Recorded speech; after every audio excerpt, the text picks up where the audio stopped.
Hello student, मैं आयुष आनंद आप सभी का स्वागत करता हूँ मेरे YouTube channel solution class by Ayush में। आज हम लोग पढ़ने जा रहे हैं मीन।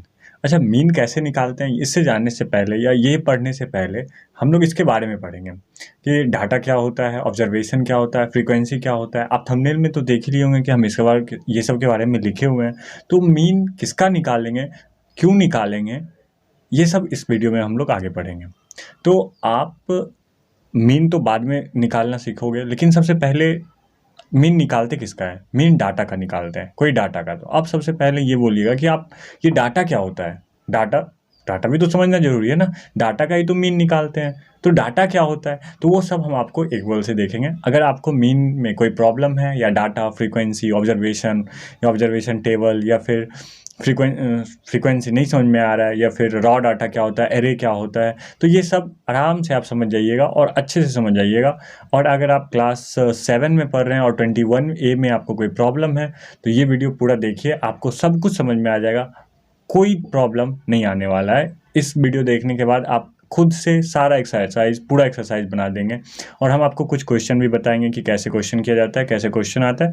आप उसके बाद मुझे नहीं लगता है कोई प्रॉब्लम होगा। तो चलते हैं, वीडियो स्टार्ट करते हैं और वीडियो में हम लोग पढ़ते हैं सबसे पहले डाटा। तो डाटा सबसे पहले यहाँ से मीन को इरेज कर लेते हैं और हम लोग क्या पढ़ेंगे, डाटा। क्या? डाटा। डाटा क्या होता है? डाटा क्या होता है? तो डाटा क्या होता है?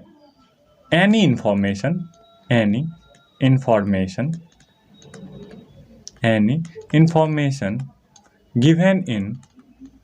Given in numerical value. Numerical तो समझ में आ ही रहा होगा। न्यूमेरिकल मीन्स होता है नंबर, न्यूमेरिकल वैल्यू। कोई सा भी इंफॉर्मेशन दिया हुआ है, कोई सा भी आपको जानकारी दिया हुआ है और उसमें क्या कह रहा है कि उसमें न्यूमेरिकल वैल्यू से इंफॉर्मेशन दिया है। जैसे कि आपको हम एग्जांपल में बता सकते हैं कि जैसे आपके क्लास का 5 स्टूडेंट का हाइट दिया हुआ है। कितना? Height of 5 student, height of 5 student. ठीक है, अब 5 स्टूडेंट का आपको हाइट दिया हुआ है। क्या दिया हुआ है? तो 170 सेंटीमीटर, सब सेंटीमीटर में। अच्छा, इन सेंटीमीटर दे देते हैं, ठीक है, इन सेंटीमीटर। तो 170 सेंटीमीटर, 175 सेंटीमीटर, 160 सेंटीमीटर, 145 सेंटीमीटर और 150 सेंटीमीटर। ठीक है, ये आपको क्या दिया हुआ है? इन्फॉर्मेशन दिया हुआ है। किसका? 5 स्टूडेंट के हाइट का। तो ये इन्फॉर्मेशन जो आपको ये नंबर में जो दिया हुआ है, ये न्यूमेरिकल वैल्यू जो दिया हुआ है, इसी को क्या कहेंगे? डाटा कहेंगे। इसी को क्या कहेंगे? डाटा। तो अब आप बोलिएगा सर इसका मीन क्या होता है, मीन कैसे निकालेंगे? तो मीन होता है एवरेज। मीन क्या होता है बाबू? एवरेज। एवरेज निकालना होता है। तो मीन के एवरेज निकालने के लिए क्या करते थे? तो यहाँ पे लिखेंगे मीन इक्वल टू, अच्छा मीन हाइट लिखेंगे। क्या लिखेंगे बाबू? मीन हाइट, क्योंकि हाइट का मीन निकाल रहे हैं। तो क्या करेंगे? सम ऑफ ऑल द हाइट या ऑल द जो भी आपको डाटा दिया हुआ है उसको सबको ऐड करेंगे। ठीक है, तो अब जैसे हम अब ये रुक गए ना बोलने में कि इसको क्या कहेंगे, है ना। तो अब इसको भी स्टैटिस्टिक्स में एक नाम दे दिया गया है। स्टैटिस्टिक्स एक सब्जेक्ट है जिसमें ये सब का काम, इस सब के बारे में पढ़ाई होता है। ठीक है, तो अब 170 को भी नाम दे दिया गया। क्या नाम दिया गया है? तो जितना भी न्यूमेरिकल वैल्यू है ना, ये आपको जितना भी न्यूमेरिकल वैल्यू दिख रहा है, 160, 145, 150, जितना भी न्यूमेरिकल वैल्यू दिया हुआ है, इसी को तो कहते हैं ऑब्जर्वेशन। क्या कहते हैं इसको? ऑब्जर्वेशन। आपके बुक में होगा, अगर आप क्लास 7 में पढ़ रहे हैं तो डाटा में या स्टैटिस्टिक्स चैप्टर में आपको ये चीज़ होगा। क्या कि ऑब्जर्वेशन क्या होता है, तो आपको बताएगा कि each numerical value in the data is called observation. कोई सा भी न्यूमेरिकल वैल्यू जो आपके डाटा में दिया हुआ है उसको क्या कहते हैं? ऑब्जर्वेशन। तो हम लोग ऐसा लिख सकते हैं, सम ऑफ द ऑब्जर्वेशन। एवरेज निकाल रहे हैं ना, सम ऑफ द ऑब्जर्वेशन बाय, ये कितना स्टूडेंट का दिया हुआ है? तो 5 स्टूडेंट का दिया है, तो नंबर ऑफ ऑब्जर्वेशन। क्या? Number of observation. ये हो गया नंबर ऑफ ऑब्जर्वेशन। तो सम ऑफ ऑब्जर्वेशन कैसे निकालेंगे बाबू? तो 170 प्लस 175 प्लस 175। फिर अच्छा एक मिनट, मुझे स्पेस चाहिए थोड़ा, मुझे इरेज करना पड़ेगा। एक मिनट, इसको ऊपर कर दूं। हाँ, अब इरेज कर लेता हूँ इसको। चलिए 170, 175, 160, 145 और 150 यही ना दिया हुआ है, इसी को सम करना है। तो 5 + 5 10 का 0 कैरी 1, फिर 7 1 8 8 8 + 7 15 15 + 6 21 21 + 4 25 25 + 5 30 का 0 कैरी 3, फिर 3 1 4 4 1 5 5 1 6 6 1 7 7 1 8। तो 800 आया हम लोग को। टोटल कितना आया सम ऑफ ऑब्जर्वेशन करके कितना आया 800। 800 को डिवाइड किससे करना है 5 है तो 5 है तो 5, इसे 5 से डिवाइड करेंगे। अब 5 के टेबल में ये कितने बार में आएगा, ये कितना आएगा, जैसे 5 के टेबल में 8 कितने बार में आएगा 1 टाइम्स में, तो यहाँ पे 1, फिर 5 5 6 जा 30, 5 6 जा 30, फिर एक 0, तो 160 सेंटीमीटर आपका क्या आ गया मीन हाइट आ गया, कि एवरेज हाइट आपका कितना है 160 सेंटीमीटर हो गया। सर आप तो बोले थे बहुत कुछ पढ़ना है मीन निकालने के लिए, ये क्या, ये तो सिंगल में आप सम ऑफ ऑब्जर्वेशन किए और number of divide by number of observation किए, मीन हाइट निकल गया। अरे ये 5 स्टूडेंट के लिए निकला है, आपको 5 स्टूडेंट के लिए निकालना है तब तो ठीक है, ऐसे करके आप सिंगल में मीन हाइट दीजिएगा, 5 नंबर कोई 10 नंबर है तो इसे सम ऑफ ऑब्जर्वेशन कर दीजिएगा और नंबर ऑफ ऑब्जर्वेशन से डिवाइड कर दीजिएगा तो आपको मीन निकल जाएगा। यही अगर आपको ज़्यादा नंबर्स ऑब्जर्वेशन 90 ऑब्जर्वेशन दे, 100 ऑब्जर्वेशन दे, ठीक है, तो फिर कैसे निकालिएगा, तो उसके लिए हम लोग को और सब कुछ पढ़ना पड़ता है। जैसे ऑब्जर्वेशन तो अभी जान गए, ऑब्जर्वेशन जितना भी डाटा में जितना भी न्यूमेरिकल वैल्यू होता है, सिंगल न्यूमेरिकल वैल्यू एक न्यूमेरिकल वैल्यू एक ऑब्जर्वेशन, 2 न्यूमेरिकल वैल्यू 2 ऑब्जर्वेशन, ठीक है, यहाँ तक तो कोई दिक्कत नहीं। अब थोड़ा आगे बढ़ते हैं, इसको इरेज करते हैं और आगे बढ़ते हैं। अरे तो रुक जाओ,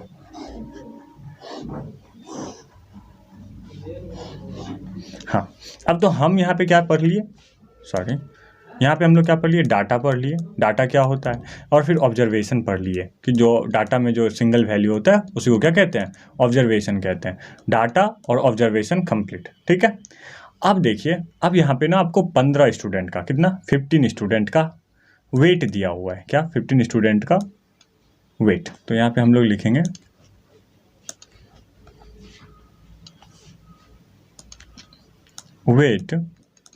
वेट ऑफ 15 स्टूडेंट, ठीक है, और ये वेट दिया हुआ है केजी में, किसमें दिया हुआ है केजी में, 15 स्टूडेंट का वेट दिया हुआ है। अब 15 स्टूडेंट का, अब आपके क्लास का ऑफ क्लास, आप जो भी क्लास है अपना क्लास मान लीजिएगा, ठीक है, 15 स्टूडेंट का दिया हुआ है, क्या दिया हुआ है, तो 45 केजी, 50, 45, 50, 42, 44, 46, 40, 45, 46, कितना हो गया 1 2 3 4 5 6 7 8 9 10, और 5 स्टूडेंट का 46, 50, 42, 40, 42, 44। हाँ तो ये 14 स्टूडेंट का हो गया, और एक और लिख लेते हैं कुछ 42, ठीक है। ये आपका कितना स्टूडेंट का दिया हुआ है 15 स्टूडेंट का दिया हुआ है, कितना दिया हुआ है बाबू 15 स्टूडेंट का आपको दिया हुआ है। अब इसको बोलेगा सम करने के लिए, इसको बोलेगा क्या आपको सम करके मीन निकालने के लिए, तो आप क्या कीजिएगा सबको सम कीजिएगा। अब सबको सम करने के लिए आपको क्या करना पड़ेगा, मतलब बहुत बड़ा वैल्यू लेना पड़ेगा और बहुत ज़्यादा टाइम भी लगेगा, तो टाइम तो लगता है मीन निकालने में, मतलब ऐसे क्वेश्चन में टाइम तो थोड़ा लगता है, लेकिन इससे थोड़ा आसान हो सकता है। तो उसके लिए आपको कुछ और पॉइंट को जानना जरूरी है, जैसे ऑब्जर्वेशन हो गया, ठीक है, और एक पॉइंट जान लीजिए फ्रीक्वेंसी, और एक पॉइंट क्या जान लीजिए फ्रीक्वेंसी। यहाँ पे नया टर्म आप देखे होंगे बुक में, फ्रीक्वेंसी। फ्रीक्वेंसी क्या होता है, फ्रीक्वेंसी क्या होता है, नंबर ऑफ NUMBER, हाँ, नंबर ऑफ ऑब्जर्वेशन,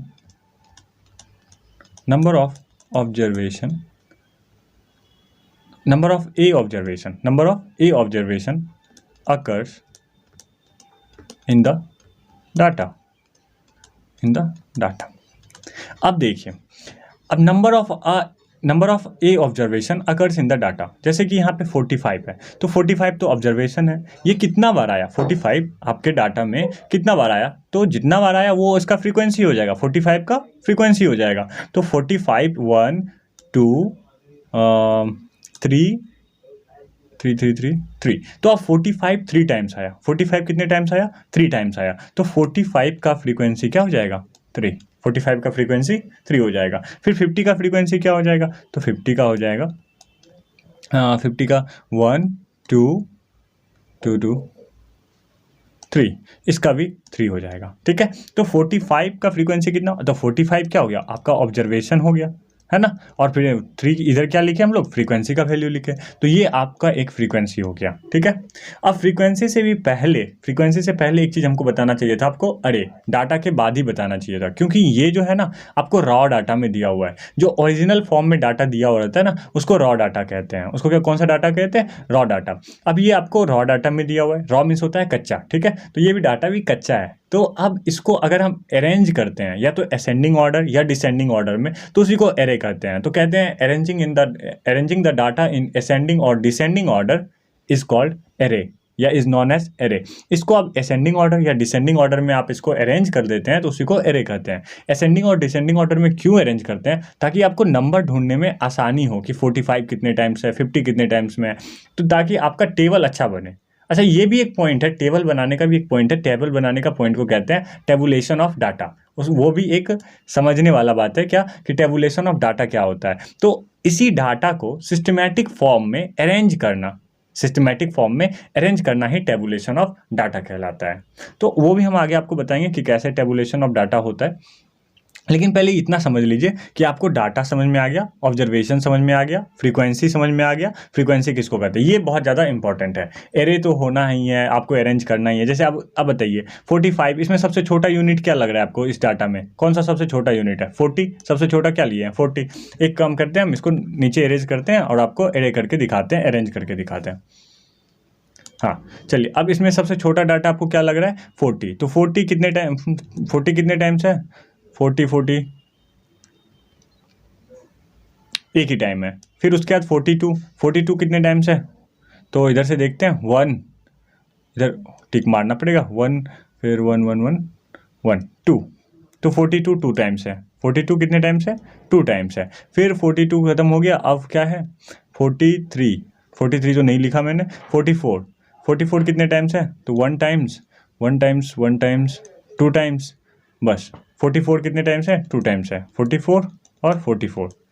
और फिर उसके बाद क्या है 45 कितने टाइम्स है, तो 1 टाइम्स। अच्छा 45 को तो हम लोग काउंट किए थे ना, 3 टाइम्स आया था, 45 3 टाइम्स आया था, 45 और 45।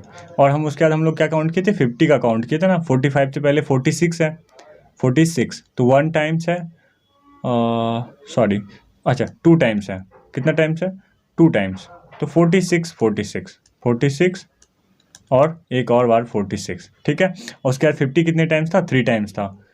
48 तो नहीं लिखा ना मैंने, नहीं। फिर 50 कितने टाइम्स था, 3 टाइम्स, 1 2 और 3। अब इसको काउंट कर लेते हैं, क्या हम सही से लिखें कि नहीं। जितना अब यहाँ पे डाटा दिया हुआ है 15 का, तो यहाँ पे भी तो होगा ना, तो 1 2 3 4 5 6 7 8 9 10 11 12 13 ही है, कुछ मिस हो गया क्या हम लोग हमसे। अच्छा 42 इधर भी एक है बाबू, 42 इधर भी है, तो 3 42 है, एक और मिस कर दिया मैंने। आप लोग देख लो, मैं थोड़ा वीडियो पॉज करके फिर अरेंज करके देता हूँ, नहीं तो वीडियो बड़ा हो जाएगा। रुको 1 मिनट, हाँ मिल गया। देखो यहाँ पे 46 भी छूट गया था हमसे, तो अभी यहाँ पे छोटी दिक्कत होता है थोड़ा, स्क्रीन पे जल्दी में नहीं समझ में आता है। लेकिन यहाँ आप देखो सारा क्या हो गया, हम अरेंज कर दिए, तो यही क्या किया हम लोग, एरे। ये भी एक पॉइंट है आपके बुक में, एरे। तो arranging the data in ascending और descending form is called array, is known as array. अब इसको अरेंज कर दिए तो सब क्या है, 40 1 टाइम्स आ गया, 42 3 टाइम्स आ गया, 44 आपका कितना टाइम्स 2 टाइम्स आ गया, 45 आपका कितना टाइम्स आ गया 3 टाइम्स, 46 भी 3 टाइम्स और 50 भी 3 टाइम्स। अब ये आ गया, तो अब यहाँ से क्या हुआ, एरे कर दिए। अब हम इसका टेबल बनाएंगे, टेबल फॉर्म में लिखेंगे, तो हमको ऊपर से मिटाना होगा, ये मिटाना होगा,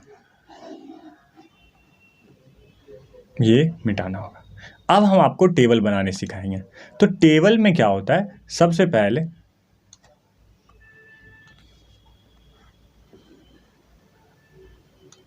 अब देखो सबसे पहले ये, अब इसमें क्या लिखेंगे, ऑब्जर्वेशन लिखेंगे। अब जो भी लिखेंगे आपको सब समझ में आएगा। ऑब्जर्वेशन, ठीक है, ऑब्जर्वेशन। क्या आपको ऑब्जर्वेशन समझ में नहीं आया? हाँ बताइए, ऑब्जर्वेशन आपको नहीं समझ आया? क्या लिखे कि जो भी डाटा दिया हुआ है हमको वो सारे क्या हैं, ऑब्जर्वेशन है। फिर इधर क्या लिखेंगे, फ्रीक्वेंसी। इधर क्या लिखेंगे बाबू, फ्रीक्वेंसी। हो सकता है आपको स्पेलिंग ना दिखे, थोड़ा छोटा छोटा लिखना पड़ता है क्योंकि मेरे पास स्पेस कम है। तो ऑब्जर्वेशन हो गया, फ्रीक्वेंसी हो गया। अब यहाँ पे हम लोग लिखेंगे ऑब्जर्वेशन हो गया, फ्रीक्वेंसी हो गया। अब यहाँ पे बाद में बताएंगे क्या लिखते हैं। चलो पहले ऑब्जर्वेशन कौन है, तो 40 है तो 40 लिख देता हूँ। अच्छा दूसरा पेन लिख लेता हूँ, 40, 42 है तो 42 लिख देता हूँ। जो सिंगल ऑब्जर्वेशन है उसको लिखना है पहले। 44 है तो 44 लिख देता हूँ, फिर 45 है तो 45 लिख देता हूँ, फिर 46 और फिर लास्टली 50। क्या हम सारा ऑब्जर्वेशन लिख दिए? अब फ्रीक्वेंसी कितना है, 40 कितने टाइम्स आया तो 1 टाइम्स आया, 42 कितने टाइम्स आया तो 3 टाइम्स आया, 44 कितने टाइम्स आया तो 2 टाइम्स आया, 45 3, 46 भी 3, 50 भी 3, है ना। तो अब आपको ये पता चल गया कि 40 कितने टाइम्स आया। अच्छा ये ग्राफ हम नहीं बना पाएंगे सही से, तो ये दिक्कत हो जाएगा, टेबल नहीं बनाते हैं, आपको टेबल बना लेना है, ठीक है। तो आपको यहाँ पे समझ में आ गया कि ये कितने कितने टाइम्स में आ रहा है। अब हम आपका नीचे वाला ये जो डाटा है हम इसको मिटाते हैं। अरे रे रे इसको मिटा दिए। अब आप ध्यान से समझते जाइएगा। अगर मेरा वीडियो अच्छा लगा तो प्लीज़ लाइक भी करना, ठीक है। अब देखो ऑब्जर्वेशन को हम लोग मान लेते हैं XI। क्या मान लेते हैं ऑब्जर्वेशन को? XI मान सकते हैं ना, कुछ भी मान सकते हैं। तो ऑब्जर्वेशन को हम क्या मान लिए? XI। और इसको क्या मान लिए? FI, ठीक है। अब आपको बोलेगा यहाँ पे 42। अब देखो अब मीन निकालने बोल रहा है। क्या बोल रहा है? मीन निकालने। अब ये टेबल आपको दिया हुआ रहेगा, ये टेबल दिया हुआ रहेगा और इसमें बोलेगा आपको कि मीन बताओ। कैसे मीन बताइएगा? अब 40 एक टाइम्स है तो आपको क्या करना पड़ेगा? 40 लिखना पड़ेगा। फिर 42 3 टाइम्स है तो 42 3 टाइम सॉरी प्लस 42 3 टाइम्स 42 करना पड़ेगा। तभी तो आप सबको सम करना पड़ेगा। 15 टर्म है यहाँ पे हम लोग को, तो 15 बार आपको प्लस करना पड़ेगा। क्या ये संभव है? बहुत मुश्किल हो जाएगा लिखना और समझना, ठीक है। तो अब हम यहाँ पे क्या करेंगे, कि अच्छा बताइए अगर 45 हम लोग का कितना टाइम्स है? 3 टाइम्स है। तो 45 अरे रे अगर यहाँ पे 45 प्लस 45 है, इसको जल्दी ऐड करना आसान होगा या 45 × 3 करना आसान होगा बताइए। तो अब जैसे 5 + 5 + 5 15 का 5 हो जाएगा। कैरी यहाँ पे कितना हो जाएगा? 1। अब यहाँ पे 4 4 4 4 तो 16 हो जाएगा। 16 1 7 सॉरी 4 3 12 और 1 13 हो जाएगा। तो इसका ऐड करके कितना आया? 135। लेकिन क्या हम यहीं पे मल्टीप्लाई नहीं कर सकते हैं? 3 5 15 का 5 कैरी 1 3 4 12 1 13 135। तो इसीलिए ये जो सम कर रहे हैं ना, इसीलिए यहाँ पे लिखने के लिए हम इसको फ्रीक्वेंसी लिख लेते हैं ताकि उसको आसानी से यहाँ पे मल्टीप्लाई कर देंगे। तो यहाँ पे जो हम लिखेंगे ना वो XI × FI होगा, XI × FI होगा। हाँ तो यहाँ पे देखिए मल्टीप्लाई करना आसान हो गया, अब ऐड करना मुश्किल। तो इसलिए हम लोग यहाँ पे फ्रीक्वेंसी लिख लेते हैं या फ्रीक्वेंसी बता दिया जाता है कि ये कितना टाइम्स आया, ताकि हमको आसान हो। तो यहाँ फिर फ्रीक्वेंसी लिख लिया। अब इस दोनों को मल्टीप्लाई करके इधर लिख लेंगे। तो यहाँ पे कितना हो जाएगा? 40। यहाँ पे 42 3 जा तो 3 2 जा 6 4 3 जा 12, पीछे से मल्टीप्लाई कर दिए। फिर 44 × 2 तो 88। फिर 45 कितने टाइम्स था? 3 टाइम्स था। हाँ 45 46 50 3 टाइम्स था। तो 3 5 जा 15 का 5 कैरी 1 4 3 जा 12 अरे ये तो 135 ही आएगा। 3 6 जा 18 का 8 कैरी 1 3 4 जा 12 1 13, ये 138 आया। 53 जा रही है, ये तो आसान है 150। 5 3 जा 15 100। अब देखिए हमको ये सब पता चले। अब 5 ही नंबर तो ऐड करना पड़ेगा ना, सॉरी 6 नंबर ही ऐड करना पड़ेगा, ये आसान है। 15 नंबर को ऐड करना थोड़ा मुश्किल था, इसको ऐड करना आसान है। अब इसको ऐड करके हम लिख लेंगे। तो ऐड करते हैं, चलिए 6 8 + 6 14 14 + 5 19 19 + 8 19 + 8 17 का 7 कैरी 1 4 1 5 5 2 7 8 7 15 15 + 3 18 18 + 3 21 21 + 5 21 + 5 26 कैरी 2 2 1 3 3 1 4 4 1 5 5 1 6। तो यहाँ पे कितना आ जाएगा? 667। अब हमको मीन वेट मतलब टोटल वेट पता चल गया। टोटल वेट स्टूडेंट का कितना? 667। तो हम यहाँ पे क्या लिखेंगे बाबू? Sum of observation, sum of observation, total observation का लिखे हैं। अब देखो ये जो सम का बात आया ना, अब इसी की जगह हम लोग समेशन का साइन लगाते हैं। आप लोग ऐसा साइन देखे होंगे समेशन का, क्या लगाएं, समेशन का। तो ये टोटल सम को ही दर्शाता है, ये टोटल सम को, जैसे इसमें अगर एक्स आई एफ आई के आगे ये समेशन का साइन लगा देंगे, इसको सिग्मा भी कहते हैं, तो समझ जाइए कि ये टोटल का सम है, ये टोटल वैल्यू का सम दिया हुआ है। तो अब हम यहाँ पे हम सम ऑफ ऑब्जर्वेशन नहीं लिखेंगे, अब यहाँ पे क्या लिखेंगे, sigma of X I into F I, यहाँ पे इंटू मल्टीप्लाई दे सकते हैं या कुछ भी दे सकते हैं। अब ये आपको क्या आ गया, sigma of F I X I का वैल्यू। अब ये आपका दिया हुआ है, अब अच्छा इसके भी आगे लिख सकते हैं सिग्मा ऑफ एफ आई, क्योंकि इस सबका सम करके लिखना है, कितना हो जाएगा, तो टोटल दिया हुआ है, कितना दिया हुआ था 15, तो ये हो जाएगा आपका 15। अब आपको मीन निकालने के लिए आपके बुक में भी एक ऐसा फार्मूला होगा कि देखो भाई, मीन अगर निकालना है, क्या निकालना है, मीन निकालना है, तो sigma of X I F I को by sigma of F I. अच्छा देखो यहाँ पे उल्टा पुल्टा भी हो जाता है, हो सकता है मेरे से ही मिस्टेक हो गया होगा, आपके बुक में कुछ और देगा, यहाँ पे एक्स आई दे सकता है या एफ आई दे सकता है, यही देगा। तो सिग्मा ऑफ एक्स आई समझ में आ गया कि इसका टोटल का सम, और सिग्मा ऑफ एफ आई समझ में आ गया कि इसका सम, ठीक है। अब इसको डिवाइड करते हैं, तो 667 डिवाइडेड बाई 15, ये आपका जो भी डिवाइड करके मीन आएगा वो आपका, अच्छा डिवाइड कर देते हैं, 15 4 जा 60, फिर 15 4 जा 60, फिर कैरी पॉइंट लग जाएगा, फिर ये 70 हो जाए, हाँ 70 हो जाएगा, फिर इसको 70 को 15 4 जा 60 कटेगा, फिर बचेगा कितना 15, अच्छा 70 में 60 10 बचेगा ना, तो फिर 100, तो 15 6 जा 9, अरे हम कुछ गलत लिख दिए ना, 15 4 जा ना, 15 4 जा 60 कटेंगे ना, 70 में 60, हाँ, और फिर 15 6 जा 96 कुछ या पॉइंट आ गया आ सकता है, तो 44.46 kg आपका क्या आ जाएगा, मीन आ जाएगा, 44.46 kg आपका क्या आ जाएगा, मीन। ये रहा आपका पूरा मीन का चैप्टर। अब देखो, या तो आपको इस टाइप से टेबल दिया हुआ रहेगा कि कितना कितना, अच्छा बता देते हैं, ठीक है। ये तो समझ में आ गया ना कि कैसे निकाले, ये सब कैसे निकाले ये समझ में आ गया। अब हम आपको बस इतना बता देते हैं कि इस टाइप का क्वेश्चन आता है, या तो आपको ऑब्जर्वेशन दे देगा, 5-10 ऑब्जर्वेशन देगा और आपको उसका मीन निकालने के लिए कहेगा, या फिर ऐसा टेबल दिया हुआ रहेगा, ऐसा ही टेबल दिया हुआ रहेगा। दूसरे पेज पे चले जाते हैं और अच्छे से आपको समझा देते हैं, हाँ यहाँ पे समझा देते हैं आपको अच्छे से।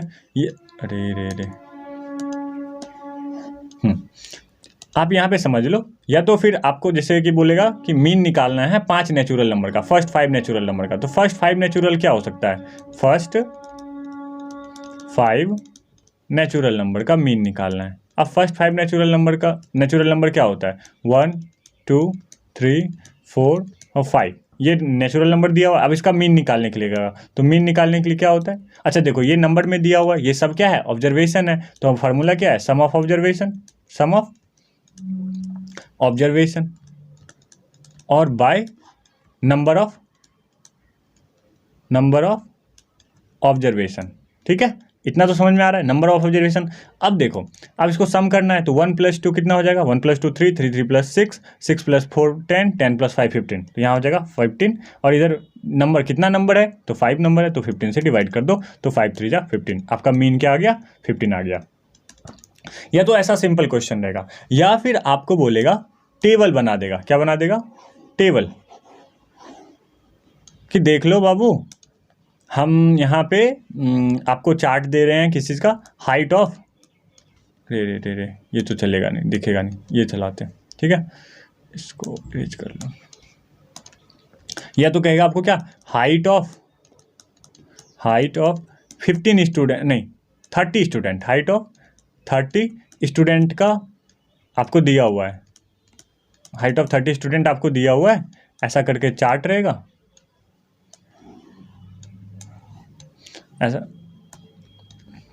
ऐसा करके कुछ चार्ट बना हुआ रहेगा। इसमें क्या रहेगा, ऊपर में ऑब्जर्वेशन दे देगा या फिर हाइट दे देगा, हाइट, ठीक है, हाइट जो कि ऑब्जर्वेशन है, हाइट ही तो दिया हुआ है ना, और नीचे जो दिया हुआ रहेगा नंबर ऑफ स्टूडेंट जो कि आपका फ्रीक्वेंसी है। समझ में आ जाएगा धीरे धीरे, रुको ना। अब यहाँ पे जैसे मान लो 175 स्टूडेंट का आपको 5 स्टूडेंट था, ठीक है, 160 सेंटीमीटर का आपके पास 10 स्टूडेंट था, फिर 170 70 सेंटीमीटर का आपके पास। अच्छा ये दो थोड़ा सा ढंग से दिया हुआ रहेगा, 160 पहले रहेगा, 165 बाद में रहेगा, 170 फिर कितना आया तो 177 आ गया। तो और फिर बचा क्या, एक और ले लेता हूँ 175 आपके पास 8 स्टूडेंट है। अब देखो ये सम करके क्या आ रहा है, 30 आ रहा है, 15 10 + 15 तो हो गया, 8 + 7 15, हाँ 30 स्टूडेंट का आपको दिया हुआ है। अब 160 सेंटीमीटर का 5 स्टूडेंट है, 165 सेंटीमीटर का 10 स्टूडेंट है, 170 का 7 स्टूडेंट है। तो मतलब ये क्या हुआ सर, ये तो ऑब्जर्वेशन दिया हुआ है। ये तो 160 5 बार लिखा हुआ है, 165 10 बार लिखा हुआ है, यही तो लिखा हुआ है ना। और तब फिर ऐसे वाले क्वेश्चन को हम लोग टैबुलेशन करते हैं, टेबल के फॉर्म में लिखते हैं, है ना। अब यहाँ पे क्या लिख देंगे, ऑब्जर्वेशन, ठीक है। अब यहाँ पे और आगे क्या लिख देंगे, फ्रीक्वेंसी, कि कितना बार फ्रीक्वेंसी आ गया, और इधर लिख देंगे एफ आई मल्टीप्लाई एक्स आई, इधर मल्टीप्लाई करके लिख देंगे। तो यहाँ पे 160 तो मल्टीप्लाई 5, यहाँ 165 तो मल्टीप्लाई 10, यहाँ पे 170 तो फिर यहाँ पे कितना 7, और यहाँ पे 175 तो मल्टीप्लाई बाई 8। मतलब फ्रीक्वेंसी दे दिए कि ये कितना बार आया। तो ऐसा करके आपके पास 2 क्वेश्चन रहेगा। अब इससे मीन नहीं निकाल ले, वो मीन निकालने के लिए क्या था, sigma of F I X I by sigma of F I, simple था। तो बताइए अब आपको सब कुछ समझ में आ गया या नहीं आया, या आप क्या चाहते हैं और मेरे वीडियो में हम और क्या बताते हैं इसमें, ठीक है। तो आप कमेंट करके आप हमको बता सकते हैं, या अगर आपको मेरा वीडियो अच्छा लगा तो प्लीज़ लाइक करना, शेयर करना और अच्छे कमेंट करना। अगर आप मेरे चैनल पे नए हो तो सब्सक्राइब कर लेना, और हमको कमेंट करके पक्का बताना कि हम अगला वीडियो जो बनाएं वो किस टॉपिक पे बनाएं। हमको टॉपिक बताइएगा और हम पक्का आपके लिए वीडियो बना के आएंगे, ठीक है। पूरा वीडियो देखने के लिए धन्यवाद, मिलते हैं अगले वीडियो में, बाय बाय।